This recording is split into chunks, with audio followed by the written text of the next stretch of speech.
I knew the temperature in the room had dropped the moment Travis adjusted his cufflinks. That little twitch he did with his jaw when he was about to perform, like he was psyching himself up to give another one of his visionary leader sermons that somehow always ended with layoffs, impossible quotas, or a passive-aggressive slap in the face to whoever dared think independently. We were all packed into the too bright conference hall, badge scanned and caffeinated, watching our CEO pace like a suburban Tony Robbins with too much hair gel and not enough soul. Travis looked right past the VPs, skipped over the new hires still drunk on onboarding optimism, and locked eyes with Gavin Marks.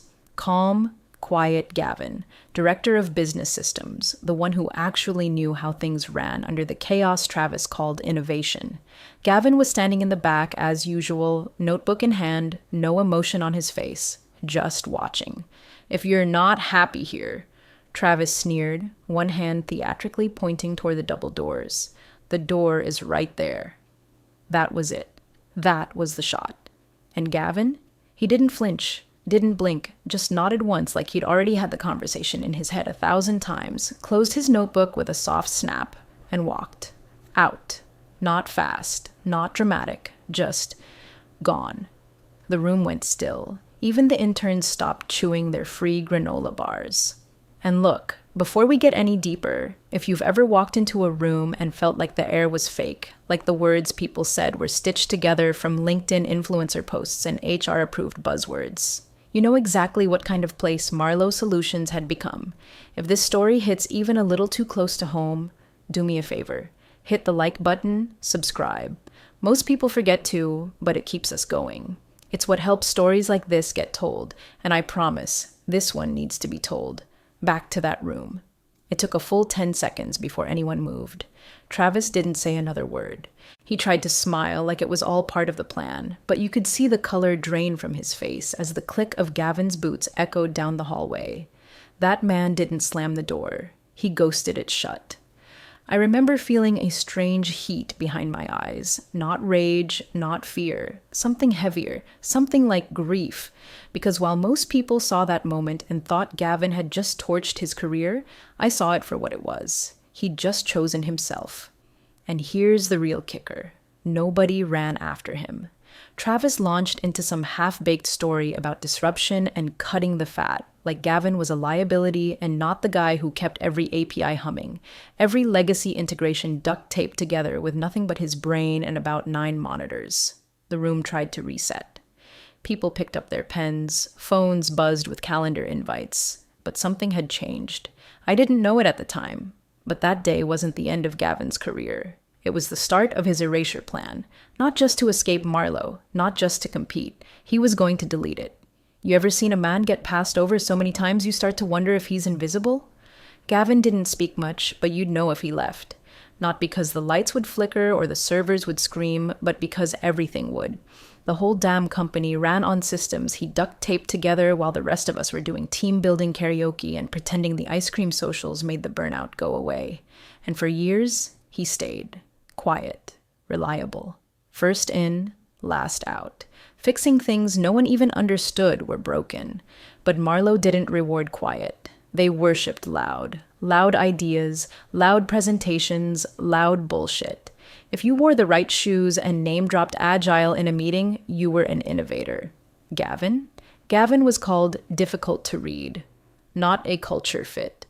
Translation: he didn't play their game. He wasn't shiny. He was effective, and they hated that. I remember one reorg, they put a guy named Jonah, who once caused a full-day outage by plugging in a space heater, over Gavin. Jonah wore Yeezys and said things like, "Synergize the stack." Gavin fixed his messes at 2 a.m. and never said a word. Another time, Gavin designed a seamless vendor integration that saved the company $1.2 million in recurring costs. Travis gave the credit to his new chief strategy officer, some dude he met at a golf retreat who spelled analytics with an X for branding. Humiliation wasn't loud. It was chronic, quiet, like rust. And Gavin, he endured for a long, long time until something cracked. It wasn't a dramatic moment. No fists slamming on a desk, no shouting in the boardroom, just a quiet shift. One day he stopped offering suggestions in meetings, stopped correcting the consultants, stopped trying to fix what clearly didn't want to be fixed. That's when I knew. He wasn't checked out. He was checking in to something else. That night after the all-hands meeting, the one where Travis basically dared him to walk, I stayed late. Out of habit, mostly. Half the floor was dark. Gavin's desk was already stripped down. Nothing left but a coffee mug that said, "I void warranties," and a sticky note, "Not broken enough to fix." Yet. I peeked over the cubicle wall and saw the faint glow of his second laptop, the one no one else was supposed to see.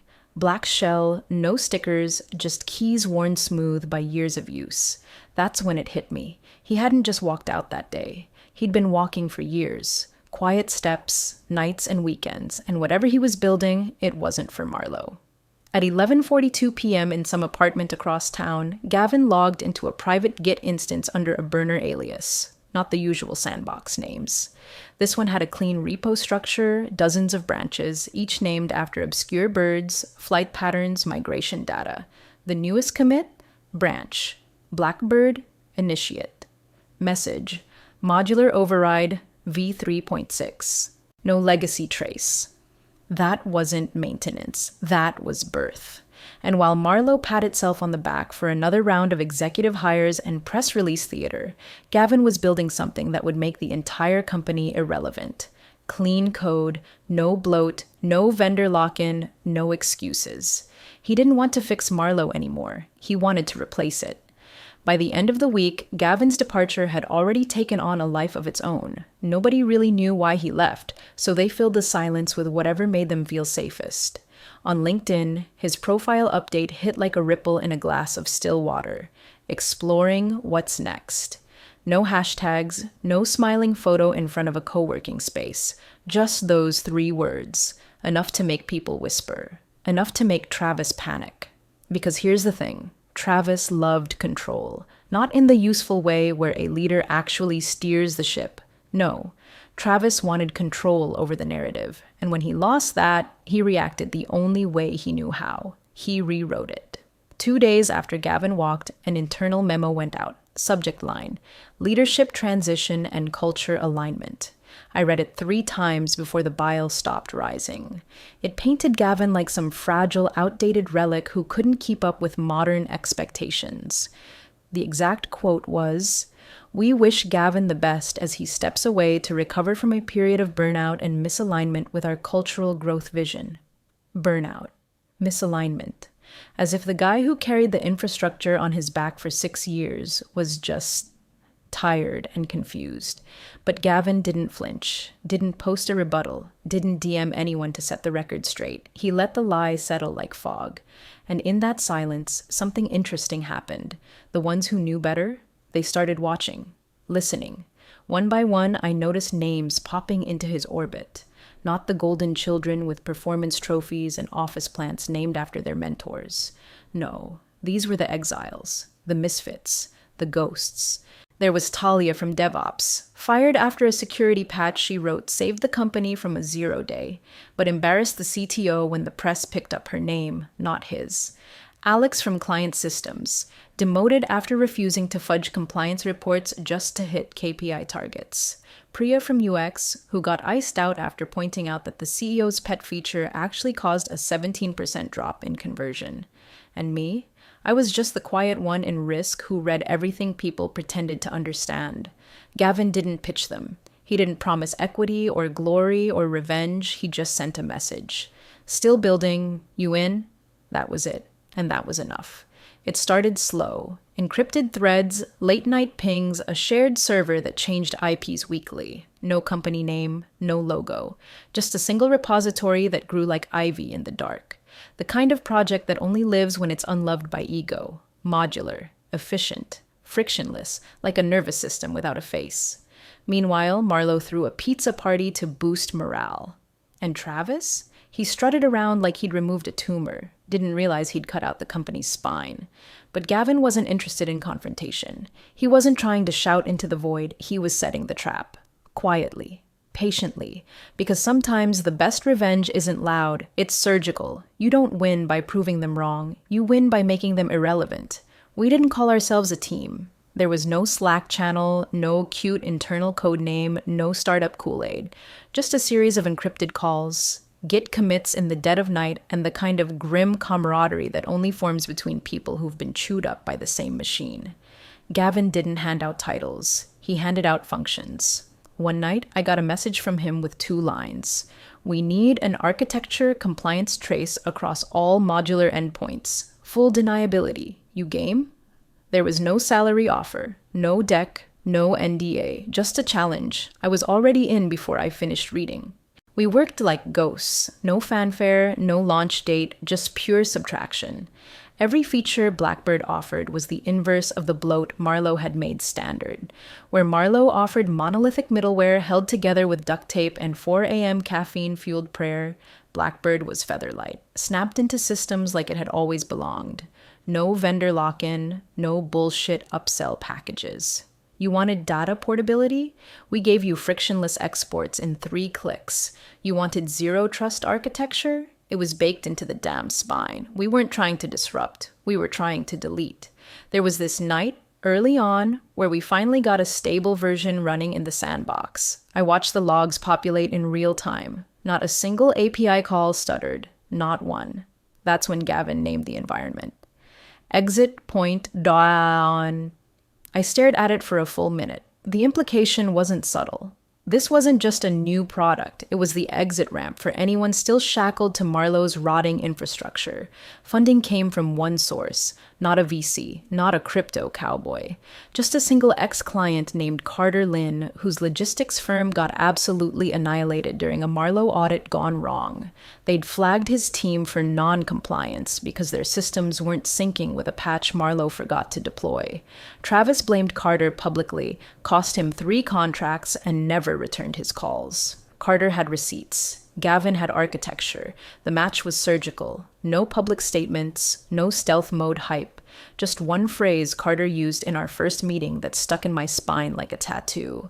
I don't want a competitor. I want a replacement. So we built exactly that. One module mapped client integrations with autoscaling. Another automated compliance tracebacks by design. The UI was plain, but functional. No fluff, no journeys, no dashboards full of vanity metrics. You logged in, saw exactly what mattered, and got the hell out. It didn't ask for your loyalty. It just worked. And we kept it quiet. Because when you're building a guillotine, you don't announce it. You sharpen the blade and wait. We had no logo, no tagline, just code and intent. Marlowe didn't even know we existed. But their death certificate was already in draft. The first time Blackbird went live, no one noticed. No press release, no launch party. Just a soft deploy at 2:13 a.m. on a Tuesday to a single logistics firm out in Tacoma, Midwest Express Cargo, Carter Lynn's company. The same Carter Travis once publicly accused of failing to evolve. Within hours, the data stream was cleaner than we'd ever seen it. Response latency dropped by 68%. Sync times between fulfillment and invoicing went from 42 minutes to under 6. No crashes, no hiccups, not even a hiccup's cousin. By day 3, Carter texted Gavin, "I've had more uptime in 72 hours than I had in 3 months with Marlowe. This isn't just better, it's clean." We didn't celebrate. We just stared at the logs, updated the modules, and made a note. Push scalable patch framework ahead of schedule. Demand will come. And did it. Not loud, not yet. But in the corners of the industry where real ops people talked, closed Discord servers, invite-only Slack channels, encrypted signal groups, the questions started surfacing. Anyone else seen this Blackbird thing? Who built this? UI looks like it's made by people who've actually done the work. Marlowe's pricing just doubled for our tier. Blackbird's came in at less than half. And my personal favorite, can we switch without the Marlowe contracts catching it? The beauty of it was, Blackbird didn't even need to mention Marlowe. It just outperformed it. Quietly. Efficiently. It was like pulling the curtain back and realizing the wizard had been replaced by a command line interface that didn't crash during month-end close. Back inside Marlowe, the first symptoms appeared like a stomach bug in a kindergarten. Subtle, contagious, and impossible to trace back to one source. A few account managers flagged unusual client behavior. Longtime customers suddenly stopped answering check-in emails. Product renewal meetings kept getting rescheduled. One exec reported that a major fulfillment partner had streamlined their ops stack and no longer needed Marlowe's premium features. The partner didn't name Blackbird. They didn't need to. Travis, of course, dismissed it all, called it seasonal churn, told the board it was just market noise, and reassured them that our innovation pipeline is more robust than ever. Meanwhile, we watched our analytics dashboard light up with silent converts. Every time a legacy Marlowe integration was replaced, a soft chime sounded in our build room. Gavin eventually muted it, said it was getting distracting. But I saw it on his face, the first flicker of satisfaction. Not gloating, not even pride, just peace. Because for years, he'd watched them butcher his architecture, market it under names like Marlowe Infinity Suite, and then blame him when the wheels came off. Now, Blackbird was doing what Gavin always wanted systems to do: stay quiet, stay efficient, stay out of the way. He didn't make press statements, didn't go on podcasts, didn't even update his LinkedIn. He just kept working, kept refining, and kept watching the needle move. And every time someone whispered, "Blackbird," another little crack formed in Marlowe's glossy veneer. They didn't know they were bleeding yet, but the birds were already circling. It started with a calendar cancellation, harmless at first glance.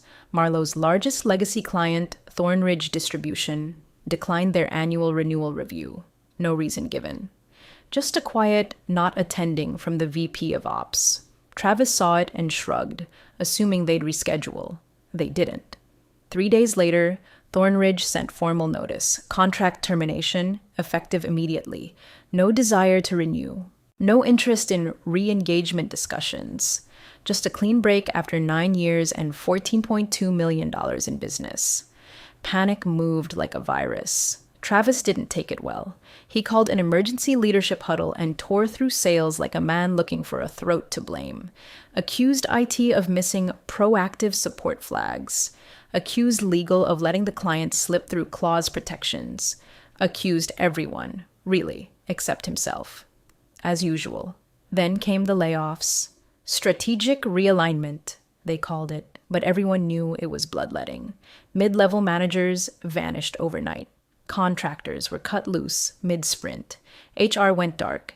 Support tickets stacked up like corpses. Customers waited 6 days to get responses to critical issues. Some never got replies at all. That's when the junior exec found it. A guy named Brendan, fresh out of Wharton on the fast track, was doing damage control for one of Marlowe's last standing healthcare clients when he stumbled across a client-side interface screenshot in a support forum. It looked familiar. Too familiar. He blew it up, ran it side by side with Marlowe's original middleware flow diagrams. The layout was different. The architecture was different. But the logic, the sequence, the decision trees, the signature of Gavin's work, the same elegance, the same obsessive modularity, it was all there. Blackbird wasn't just competing. It was haunting them. Brendan flagged it up the chain. Legal saw it, freaked, and did what scared lawyers always do. They fired off a cease and desist. It arrived at Gavin's LLC inbox 3 days later, filled with puffed-up threats and phrases like derivative work, proprietary logic, and violation of intellectual property under Section 12A. He didn't flinch. He didn't even call a lawyer. He just replied with a single attachment.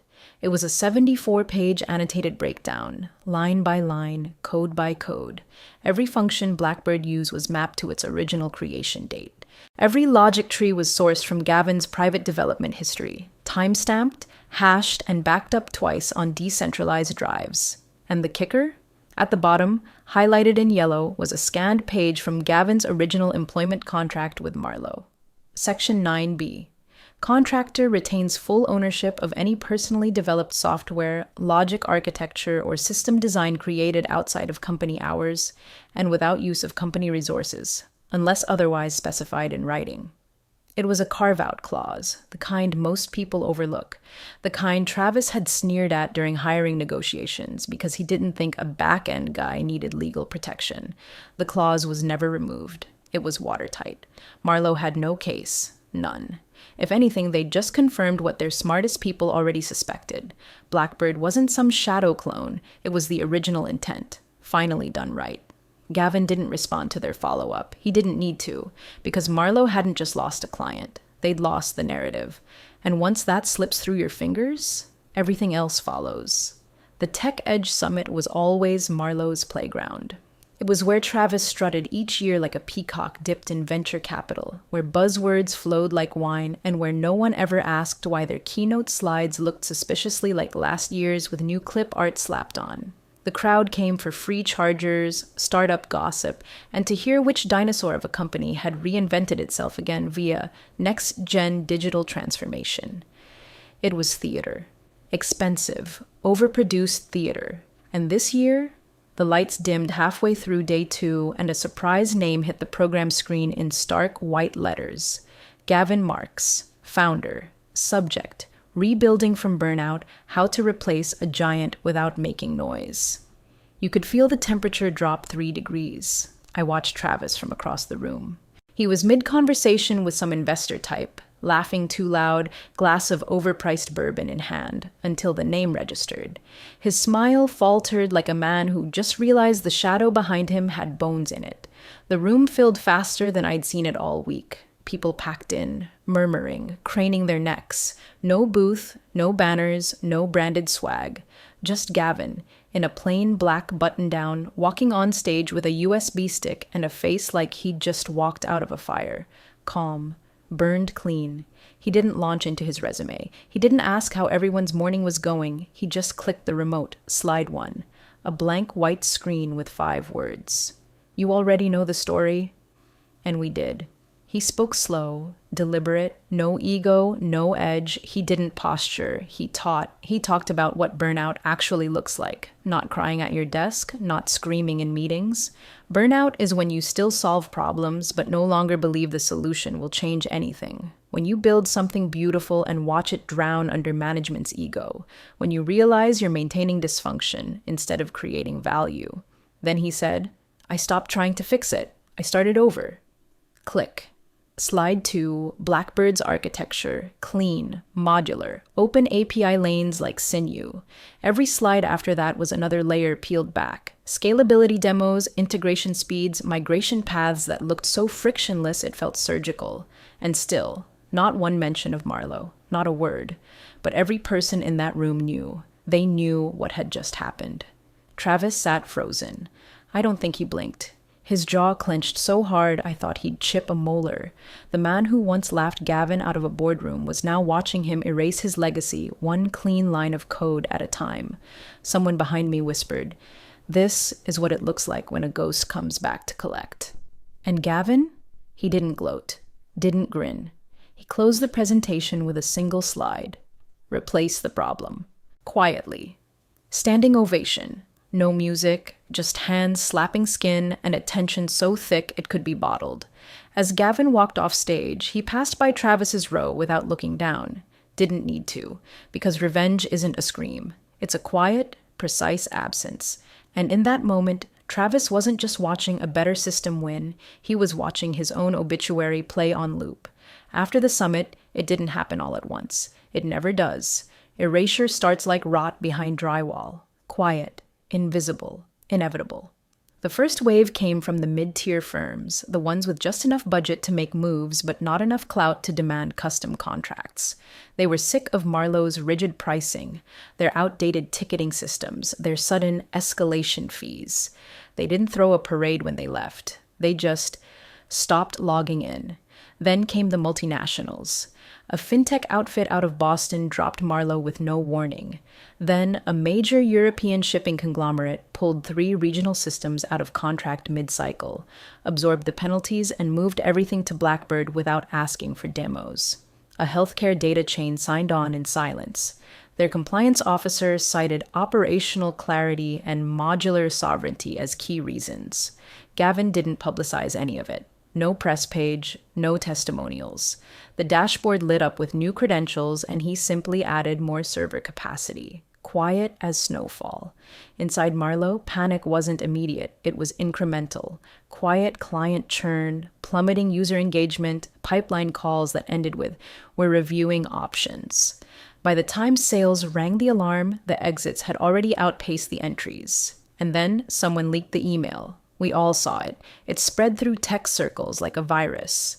Subject line, urgent, request for emergency liquidity review. Travis, desperate, rambling.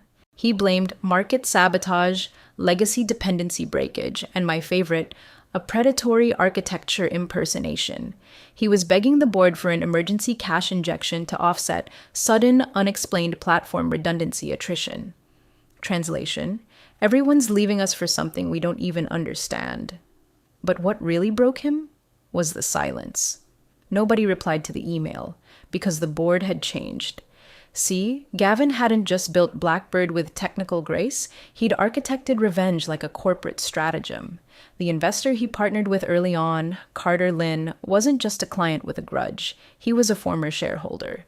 A silent Class B with veto options no one thought to buy out when Travis took over. While Marlowe hemorrhaged contracts, Carter started buying. Quietly, strategically. One disgruntled board seat here, one dumped block of shares there. All legal, all deliberate. And somewhere between Thornridge's exit and the summit, Carter crossed the 51% threshold. No announcement, no press release, just a change in the cap table, which meant that when Travis begged for help, the person he had to grovel to was the same man he once humiliated in a shareholders Q&A live on stage by cutting off his mic and laughing. Thanks, Carter, but the grown-ups will take it from here. Now Carter was the grown-up. And his first act as majority vote? Silence. No funds, no bailouts, no rescue deck, just a slow, deliberate audit of strategic risk exposure. Gavin didn't send him talking points, didn't ask for fire. He just watched the doors keep swinging open, the clients keep vanishing, and the dashboard tick up like a metronome, counting down Marlowe's final days. Because this wasn't a battle, it was deletion. And it was almost done. There was no obituary, no farewell tour, no Twitter thread from Travis claiming he'd decided to pivot into advisory roles or take time to focus on innovation. Just a quiet, sterile press release posted on a Friday at 5:56 p.m., buried beneath mid-quarter earnings noise and celebrity gossip. Marlowe Solutions will cease operations effective immediately. Due to evolving market conditions and shifting technological landscapes, we have chosen to begin a voluntary dissolution process. We thank our partners and clients for their continued trust and support. No apology, no ownership, just passive phrasing and corporate shrugging. By Monday morning, their website was gone. Not even a redirect, just a cold, blunt 404. Page not found, like they'd never existed. Like the system Gavin once built under their banner had been airbrushed out of history, which, in a way, it had. I was with Gavin when it happened. Not by design, just coincidence. We were in the new downtown workspace Blackbird had quietly acquired. Nothing fancy, clean light,